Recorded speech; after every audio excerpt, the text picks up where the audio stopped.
Hello बच्चों, कैसे हैं आप सब। उम्मीद करता हूं आप सब मस्त होंगे, ज़बरदस्त होंगे, जिंदाबाद होंगे। दोस्तों, मेरा नाम संजीव कुमार है और आप देख रहे हैं संजीव सर स्टडी पॉइंट।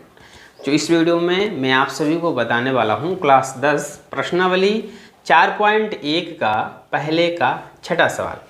अगर आप लोगों ने इस अभ्यास के इससे पहले वाले प्रश्न अगर सोल्व नहीं किए हैं तो उन सभी प्रश्नों का मैंने वीडियो बना दिया, चैनल पर मेरे उपलब्ध है। वहां से जाकर उन सभी प्रश्नों को आप आसान तरीके से सीख सकते हैं। ठीक है बच्चों, अब इस प्रश्न को हम कैसे सीखेंगे आसान तरीके से।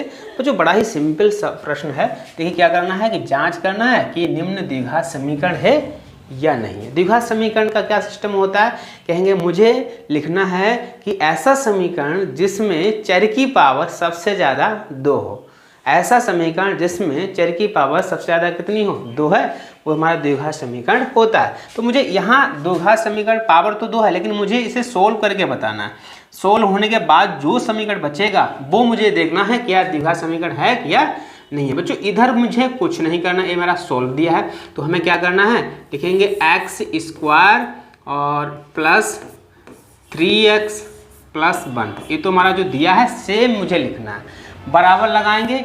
इसमें मुझे एक फार्मूला लगेगा, आपने सीखा होगा, कक्षा 8 में सीखा होगा, 9th में सीखा होगा। क्या होता है, इस ब्रैकेट के अंदर कितने पद हैं, 2। कितने पद हैं, 2। ब्रैकेट के अंदर 2 पद करना है और बीच में माइनस। तो फार्मूला होता है a माइनस बी का होल स्क्वायर। बच्चों, क्या होता है, a² प्लस b² और माइनस का 2ab, ये फार्मूला होता है। इसमें मुझे a माइनस बी का फार्मूला पुट कर देना। कैसे पहचाना, कहेंगे इस ब्रैकेट के अंदर 2 संख्या हैं, इस सूत्र में भी ब्रैकेट के अंदर 2 संख्या हैं और बीच में माइनस, इसमें बीच में माइनस, ऊपर स्क्वायर। ठीक, तो मुझे क्या करना है, अगर इस तरीके से a माइनस बी का रूप होता है, होल स्क्वायर का रूप होता है, तो हमें क्या करना है, पहली संख्या का स्क्वायर कर दो। पहली संख्या क्या है, x है, मुझे इसका स्क्वायर कर देना है। प्लस लगाकर जो दूसरी संख्या होती है उसका स्क्वायर कर दो। ठीक, फिर क्या होता है, माइनस लगाया जाता है, 2 लिखेंगे और इन दोनों संख्याओं को आपस में गुणा कर देंगे। ठीक है, x गुणे 2 है ना, इन दोनों संख्याओं को आपस में गुणा कर देंगे। ठीक, अब क्या करना बच्चों, इधर मुझे कुछ नहीं करना है, लिखना है x² प्लस 3x प्लस 1। अब बच्चों x² तो हमारा सेम ऐसे ही रहेगा।